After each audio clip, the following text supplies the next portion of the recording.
अब इधर देखो,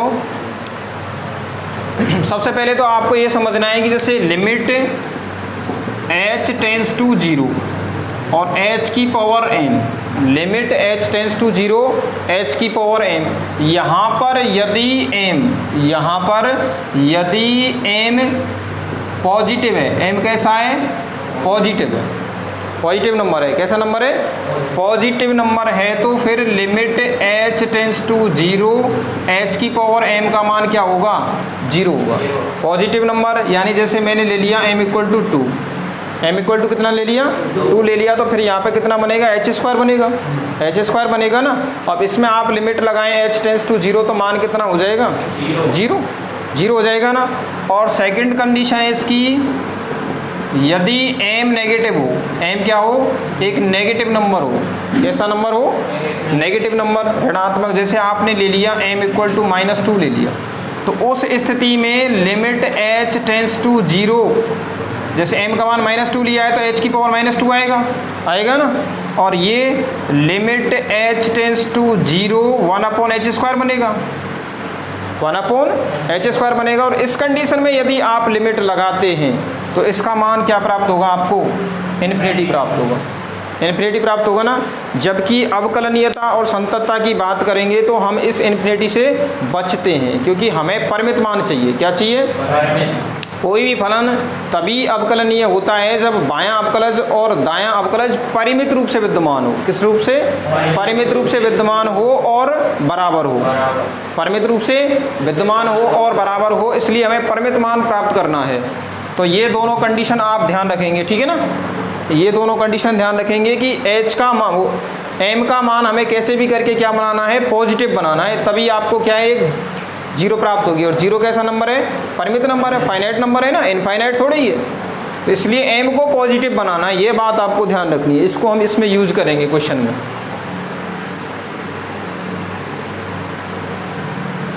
अब देखो, पहला तो फर्स्ट है कंटिन्यूस दिखाना है, किस पर, x इक्वल टू 0 पर।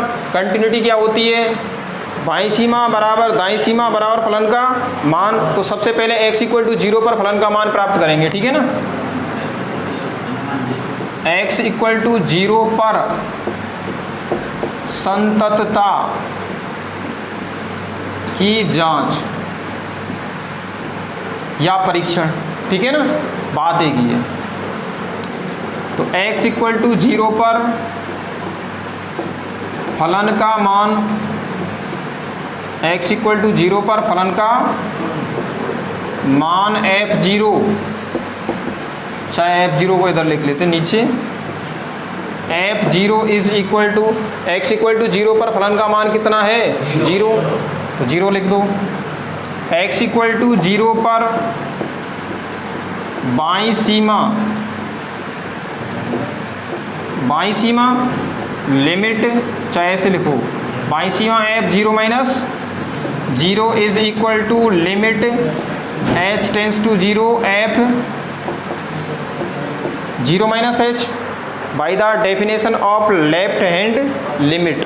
बाईं सीमा की परिभाषा से implies that limit h tends to 0, आप बाईं सीमा निकाल रहे हैं, इसका मतलब x का मान 0 से छोटा है, x का मान 0 से छोटा है, तो कंडीशन फर्स्ट में ही आएंगे भाई। x does not equal to 0 का मतलब क्या होता है, या तो x का मान 0 से छोटा है या फिर x का मान 0 से बड़ा है। तो ये x लेस देन 0 और x ग्रेटर देन 0 दोनों ही फर्स्ट कंडीशन में आएंगे। और फर्स्ट कंडीशन के लिए फलन का मान कितना है, x की पावर m cos 1/x। अब x के स्थान पर क्या रखेंगे आप, 0 minus h, it means minus h रखेंगे, ठीक है। तो माइनस h की power m cos 1/, minus h cos 1/, minus h। यहाँ तक कोई प्रॉब्लम नहीं है। इम्प्लाइज दैट, इसको मैं इतना लिख सकता हूँ क्या, लिमिट h टेंस टू 0 -1 की पावर m और h की पावर m और cos minus theta, cos theta होता है तो cos 1/h। यहाँ तक कोई प्रॉब्लम है क्या, बताओ। अरे ये कैसे लिखा तुम्हें पता है, अरे जैसे ये है माइनस x की पावर m है, इसको हम इतना नहीं लिख सकते क्या, -1 की पावर m और x की पावर m, और इनका दोनों का मल्टीप्लाई करेंगे, माइनस का मल्टीप्लाई x में -x, जब पावर समान हो तो संख्याओं का मल्टीप्लाई हो जाता है, तो एक साथ इनको ऐसे लिख सकते हैं ना। तो इसलिए मैंने ये -1 की पावर m h की पावर m cos 1/h लिख दिया। अब देखो इधर समझने वाली बात अब है यहाँ पे कि ये यहाँ पे दो फंक्शन है, एक तो h की पावर m और एक है cos 1/h। तो जैसे लिमिट है, इधर देखो पहले, जैसे limit h tends to 0 fx into gx, कोई दो फलन है, तो लिमिट की प्रॉपर्टी के अनुसार, according to property of limits, limit की प्रॉपर्टी से यदि दो फलनों का मल्टीप्लिकेशन हो रहा है तो लिमिट दोनों फलनों पर अलग अलग लगती है। कैसे लगती है, इस प्रकार से ऐसे लगा सकते हैं आप, into limit h tends to 0 gx, इस प्रकार से लगा सकते हैं, ठीक है ना। जब आप लिमिट इसमें लगाएंगे, किस में लगाएंगे, इसमें लगाएंगे, तो h के स्थान पर आप क्या रखेंगे, 0, तो इन्फिनिटी प्राप्त होगा आपको। और cos इन्फिनिटी की वैल्यू क्या होगी, -1 से 1 के मध्य परिमित राशि, क्योंकि cos के अंदर थीटा का मान कुछ भी आ जाए, cos हमेशा -1 से 1 के मध्य ही वैल्यू देगा, ये बात क्लियर है। इसी प्रकार sin -1 से 1 के मध्य वैल्यू देता है।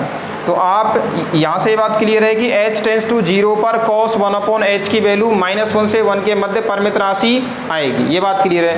अब बात करते हैं हम h की पावर m की, h की पावर m की। मैंने आपको अभी बताया था यदि m का मान धनात्मक है, यदि m का मान पॉजिटिव है, तब तो limit h tends to 0 h की पावर m का मान 0 होगा, क्या होगा, 0। और यदि आपने m लेस देन 0 ले लिया, यानी कि m का मान ऋणात्मक ले लिया, तो h की पावर m 1 के बटे में चला जाएगा, 1 के बटे में जाएगा, और फिर आप लिमिट लगाएंगे तो यहाँ पर कितना प्राप्त होगा, इन्फिनिटी। क्या प्राप्त होगा, जबकि मैंने परिभाषा में क्या लिखा है, कोई भी फलन तभी संतत होगा जब बाईं सीमा और दाईं सीमा परिमित रूप से विद्यमान हो। किस रूप से, परिमित रूप से विद्यमान हो और फलन के मान के बराबर हो, ठीक है ना। तो परिमित रूप से विद्यमान होने के लिए हमें m का मान 0 से बड़ा लेना पड़ेगा, तभी यहाँ पे 0 प्राप्त होगा।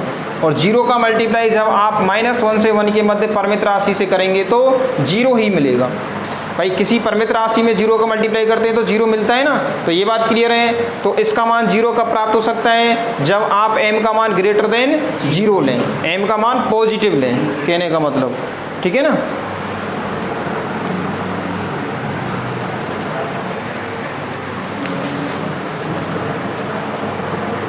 अब देखिए, इम्प्लाइज दैट f 0 - 0 मतलब बाईं सीमा इज इक्वल टू, ऐसा करो, इसको -1 की पावर m लिख दो, और इनको भले ही अलग अलग लिमिट लगा सकते हैं आप, limit h tends to 0 h की पावर m इनटू, चाहे एक साथ लिख दो, कोई दिक्कत नहीं, अलग अलग नहीं लगाना चाहते ना आप, तो ऐसा करो, इसके स्थान पर तो लिमिट लगाते ही 0 आएगा, इसके स्थान पर लिमिट लगाते ही 0 आएगा, यदि हम m का मान ग्रेटर देन 0 लें, ठीक है ना। उसको हम कोष्टक में दिखा देंगे कि हमने m का मान 0 से बड़ा ले लिया है, और इसका मान कितना आएगा, इनटू -1 से 1 के मध्य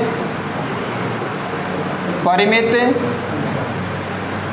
राशि, ठीक है, जबकि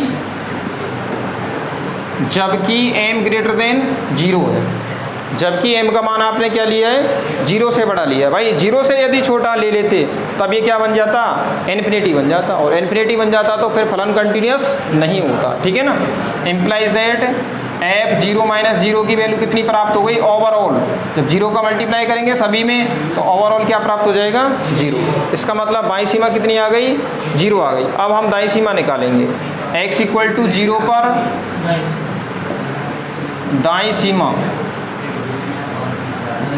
x = 0 पर दाईं सीमा f 0 + 0 is equal to limit h tends to 0। दाईं सीमा के लिए भी फलन यही आएगा, क्योंकि x ग्रेटर देन 0 वाली कंडीशन इसमें ही है, और इसके संगत फलन कितना है, x की पावर m cos 1/x। अब यहाँ पे x के स्थान पर क्या रखेंगे आप, एक मिनट, ये परिभाषा नहीं लिखी मैंने, f 0 + h implies that limit h tends to 0, फलन का मान रखो और उसमें x के स्थान पर आपको h रखना है, तो h की पावर m cos 1/h। अब ये सेम कंडीशन बन रही है पहले वाली, तो यहाँ पे भी यदि आप m का मान ग्रेटर देन 0 लेंगे तो ये टोटल फंक्शन का मान लिमिट लगाते ही 0 बन जाएगा।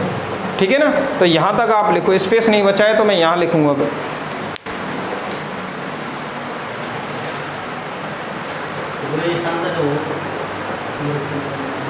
हाँ भाई, x इक्वल टू 0 पर दाईं सीमा निकाल रहे हैं, f 0 + 0 का मान यहाँ तक आ गया। ठीक है ना, अब हमें क्या करना है, लिमिट लगानी है। तो मैंने आपको अभी बताया था यदि m का मान धनात्मक लेते हैं, यदि m का मान धनात्मक लेते हैं तो h की पावर m का मान क्या होगा, 0 होगा, और यदि ऋणात्मक लेते हैं m का मान तो ये इन्फिनिटी हो जाता है। ठीक है, तो इम्प्लाइज दैट इसके स्थान पर 0 लिख देंगे और 0 × -1 से 1 के मध्य परिमित राशि, जबकि m ग्रेटर देन 0, m का मान 0 से बड़ा लेना पड़ेगा आपको। ठीक है, और 0 का मल्टीप्लाई जब आप एक परिमित राशि के साथ करेंगे तो ओवरऑल कितना मिलेगा, 0 मिलेगा। स्पष्टतः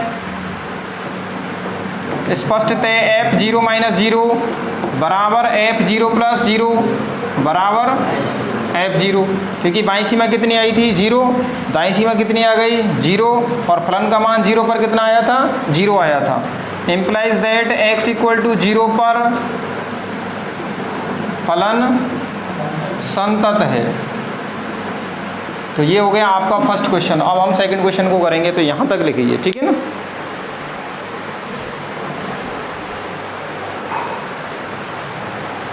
हाँ, सेकंड है differentiable eight A point x = 0 if m greater then 1। ये हमें प्रूव करना है कि x = 0 पर फलन अवकलनीय है यदि m का मान 1 से बड़ा हो। ठीक है ना, तो इसके लिए हमें बायां अवकलज निकालना पड़ेगा और दायां अवकलज निकालना पड़ेगा। तो सबसे पहले x = 0 पर बायां अवकलज, x = 0 पर बायां अवकलज,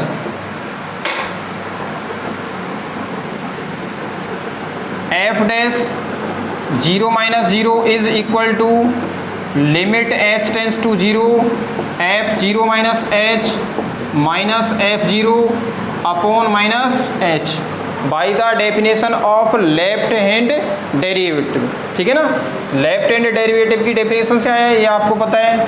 implies that limit h tends to 0 f0 - h, function कौन सा लेंगे, ऊपर वाला फंक्शन, क्योंकि इसी में x < 0 है।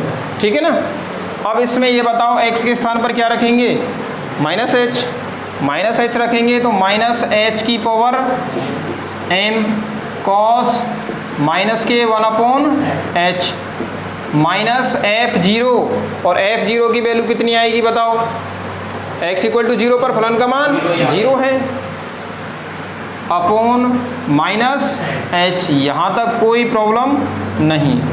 Imply that limit h tends to 0। ठीक है, यहाँ से देखो, यहाँ से मैंने -1 की पावर m बाहर ले लिया ताकि ये h की पावर m बच जाए, और एक -1 नीचे से है, एक माइनस नीचे से, तो इसको मैं ऊपर ले जाऊंगा तो -1 की पावर m+1 हो जाएगा। टोटल -1 की पावर कितना हो जाएगा, m+1, तो -1 की पावर m+1। फिर यहाँ पे h की पावर m है, h की पावर m, और नीचे क्या है, h है, इस h को ऊपर ले जाएंगे तो h की पावर m-1 हो जाएगा। नहीं यही बात समझ में भाई, इसको तो लिख दिया मैंने, पहले -h की पावर m को लिखा था -1 की पावर m इंटू h की पावर m। फिर यहाँ पे एक तो माइनस है, एक तो -1 है और एक h है, जब -1 को ऊपर ले जाएंगे तो -1 की पावर m+1 हो जाएगा, और h की पावर 1 है, यहाँ पे क्या है, h की पावर 1, इस h की पावर 1 को ऊपर ले जाएंगे तो h की पावर -1 हो जाएगा, तो इसलिए ओवरऑल h की पावर m-1, h की पावर m-1, ये बात क्लियर है। और cos माइनस थीटा क्या होता है, cos थीटा, इसलिए ये हो गया cos 1/h, अपॉन में कुछ है ही नहीं, h तो ऊपर चला गया ना। अब देखो इसमें, अब इसमें सबसे पहले cos 1/h में हम लिमिट लगा रहे हैं, जब cos 1/h में लिमिट लगाएंगे, h टेंस टू 0 करेंगे तो ये इन्फिनिटी बनेगा, और cos इन्फिनिटी की वैल्यू कितनी होगी, -1 से 1 के मध्य परिमित राशि होगी, -1 से 1 के मध्य परिमित राशि, ठीक है ना। अब हम बात करते हैं h की पावर m-1 की, h की पावर m-1 की। यहाँ पे यदि मैं m ग्रेटर देन 1 लेता हूँ, m ग्रेटर देन 1 लेता हूँ तो इसका मतलब क्या है, h की पावर पॉजिटिव धनात्मक। जब h की पावर धनात्मक है तो लिमिट लगाते ही कितना आएगा, 0 आएगा। और यदि m लेस देन 0 लें, m का मान 1 से लेस देन 0 नहीं, m लेस देन 1 लें, m लेस देन 1 लेते हैं तो h की घात कितनी हो जाएगी, ऋणात्मक हो जाएगी। भाई m का मान 1 से छोटा लेंगे आप, जैसे कि आपने सपोज करो -1 ले लिया तो -1 और -1 कितने हो गए, -2, तो h की घात -2, और h की घात -2 का मतलब क्या होता है, 1/h²। अब इसमें लिमिट लगाएंगे तो इन्फिनिटी आएगा, और इन्फिनिटी का मल्टीप्लाई जब आप एक परिमित संख्या के साथ करेंगे तो इन्फिनिटी ही आएगा। भाई इन्फिनिटी में 2 का मल्टीप्लाई करेंगे तो दोगुना हो गया, वो तो उल्टा, और परिमित राशि का मल्टीप्लाई कर रहे हैं किसी का तो इन्फिनिटी ही आएगा, तो ओवरऑल मान आ जाएगा इन्फिनिटी। तो m लेस देन 1 पर तो ओवरऑल मान आ रहा है इन्फिनिटी, और m ग्रेटर देन 1 पर कितना आ रहा है, 0। भाई 0 का मल्टीप्लाई परिमित राशि में करेंगे और ओवरऑल आ जाएगा 0। और हमें क्या चाहिए, परिमित मान चाहिए। अपरिमित ले लिया तब तो बायां अवकलज विद्यमान ही नहीं होगा। मैंने क्या बताया था, अवकलनीयता के लिए बायां अवकलज और दायां अवकलज दोनों परिमित रूप से विद्यमान होने चाहिए। किस प्रकार से, परिमित रूप से विद्यमान होनी चाहिए, इसलिए इसका मान m ग्रेटर देन 1 लेकर चलेंगे। तो इम्प्लाइज दैट, लिमिट लगा रहा हूं मैं, तो -1 की पावर m+1, इसमें तो लिमिट लगेगी नहीं, ये तो कांस्टेंट है, और इसमें लिमिट लगा दी तो ये हो गया 0। किसके लिए, m ग्रेटर देन 1 के लिए, और इसका मान कितना आया है, -1 से 1 के मध्य परिमित राशि। और हाँ, इधर जबकि m ग्रेटर देन 1, m का मान 1 से बड़ा लिया है, चाहे यहीं पे लिख दो, यहाँ पे लिख दो आप, वहाँ उचित नहीं लग रहा, ऐसे लिख देना, जबकि m greater then 1 implies that f dash 0+0 बराबर, अब इस 0 का मल्टीप्लाई करेंगे परिमित राशि में तो 0 बन जाएगा। तो बायां अवकलज चल रहा है f डैश 0-0, तो बायां अवकलज कितना मिल गया, हमें 0 मिल गया। अब हमें दायां अवकलज निकालना है, तो x = 0 पर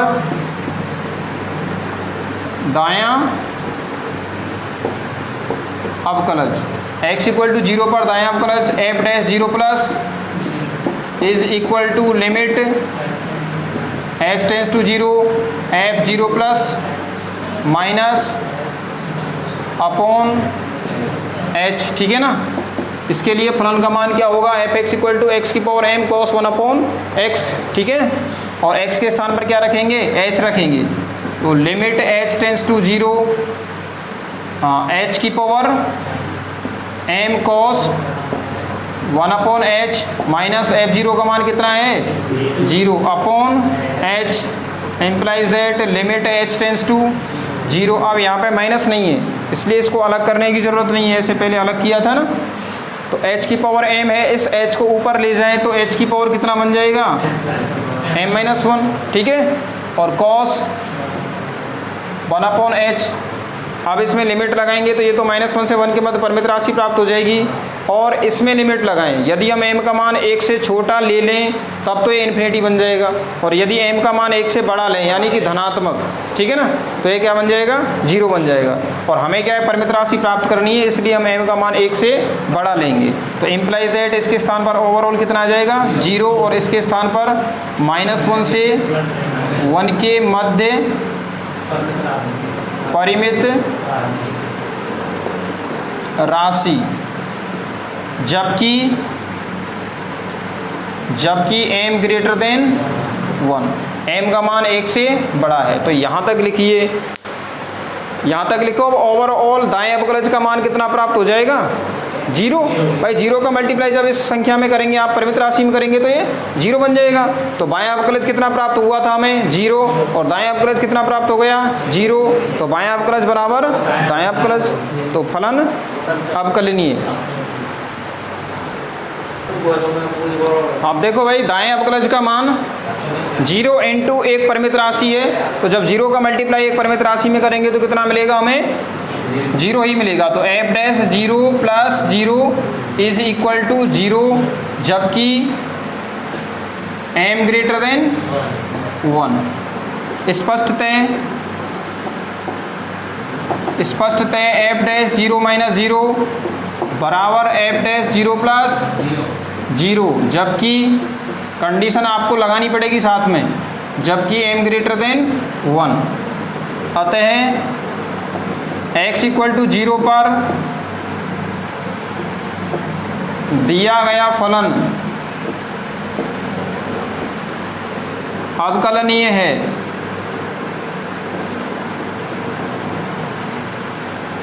अवकलनीय है, जबकि m ग्रेटर देन वन। अब ये कंडीशन आपको डायरेक्ट भी याद रखनी है कि ये क्वेश्चन आता है और अवकलनीयता पूछता है तो m ग्रेटर देन वन होगा, और कंटिन्यूटी पूछता है तो m लेस देन कंटिन्यूटी अरे लेस देन नहीं होगा, बाऊ में ग्रेटर देन होगा, लेकिन m ग्रेटर देन जीरो होगा उसमें। ठीक है ना, ध्यान रखना। कंटिन्यूटी के लिए तो m ग्रेटर देन जीरो होगा और डिफरेंशिएबिलिटी के लिए m ग्रेटर देन वन होगा। और इसमें ही नेक्स्ट क्वेश्चन ये बनता है कि f डैश x को पूछ लेता है। वो किसको पूछ लेता है? f dash x x equal to zero पर संतत होगा यदि, और इसका आंसर क्या है? यदि m greater than two. Next question बनता है इससे अगला। ठीक है ना, फंक्शन को वो चेंज भी कर सकता है, cos 1/x के स्थान पर sin 1/x भी रख सकता है। सॉल्यूशन सेम होगा, सॉल्यूशन बिल्कुल सेम होगा, कंडीशन भी सेम होंगी।